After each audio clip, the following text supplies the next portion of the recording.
Was he what you expected in there tonight? Of course, I always expect to submit the fight. So the first round, I think my game plan went well. I took him down, I mount, stayed, punching. He was able to stand up. The second round, the same happens. I don't know why the referee stand us up, because I was pretty much mounted on him. And I was, punching. I was not like inactive. And then the third round, I was winning, and he was not coming too much over me. So, I tried to find the best timing to take him down, don't get big risks. I wasn't able to do in the third one, but of course, when you're fighting, you want to finish the fight, and that's how I did in many of my fights, and I did the last fight. But he was pretty good on defending my thing. He had a ton of momentum coming into this. I mean, he'd been, I think, 7 of 8, and hadn't lost since he moved up to welterweight. Mm-hmm. What does it kind of mean to you to kind of stop somebody's momentum like that? Somebody who felt like he was going to be the next big thing in the division, Yeah. and you're the old dog, man. Yeah. I'm 41, and I'm proud that I keep doing well, and I'm feeling well. I'm keeping up with those younger guys, and I feeling thanks to Brazilian Jiu-Jitsu, that give us this opportunity to fight without getting too much damage. But he was tough. He was pretty good. He have a very good jiu-jitsu, not just the stand-up game. He's a black belt too, isn't he? I don't really know, but I think so. Not your level. Yeah, but he had a black belt level for sure. His defensive skills were pretty good. Talk a little bit about you talked the other day about kind of seeing the end of the road eventually. Yeah. But well, let me ask you this: if things hadn't gone your way tonight, would you have come back for more fights? For one more, for sure. Okay. Anyways, my goal was winning or lose tonight. Thanks God I won, but even if I would, lose the fight, I would come on my next fight. That's the last in my contract, because that's something that I want to do, is my plan, at least one more fight. And I hope I will do this one in November in São Paulo, in my hometown, hopefully with Diego Sanchez, that been asking to fight me for like a year or so. And after that, I will see, if I want to do a couple more fights or no, if the UFC wants to. But for sure, if not the end of this year, next year, 2020, will be my last fights.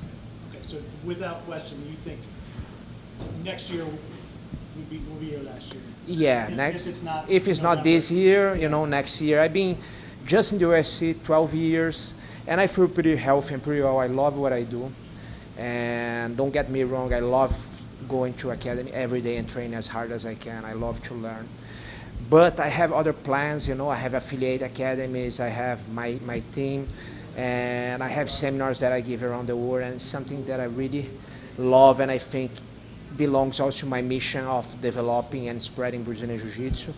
And of course, UFC is the biggest platform, but when you in an event like UFC, you gotta be really, save like 80% of your time for that.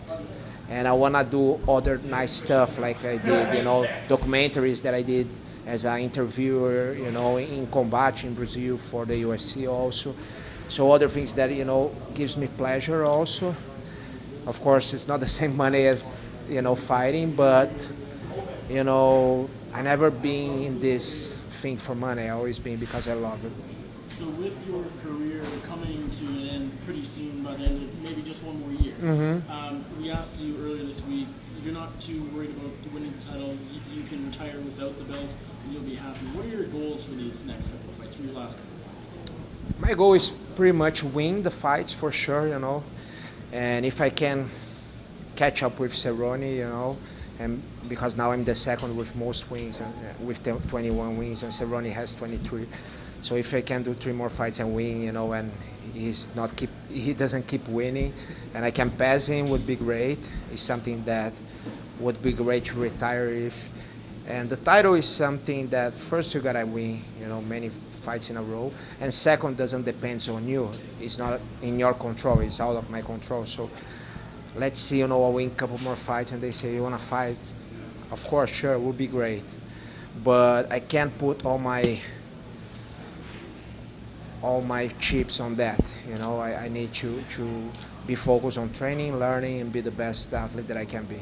If you pass Cowboy as the most all-time wins in the UFC, what would that record mean to you? Means, you know, a lot, because it's hard to be in the UFC 1 year and you know, fight a couple fights, and today I did my 3rd fight in the UFC, and I've been in the UFC for 12 years, so that means a lot for me, you know, to be in the biggest event in the world for so long and keeping up with the best for so long.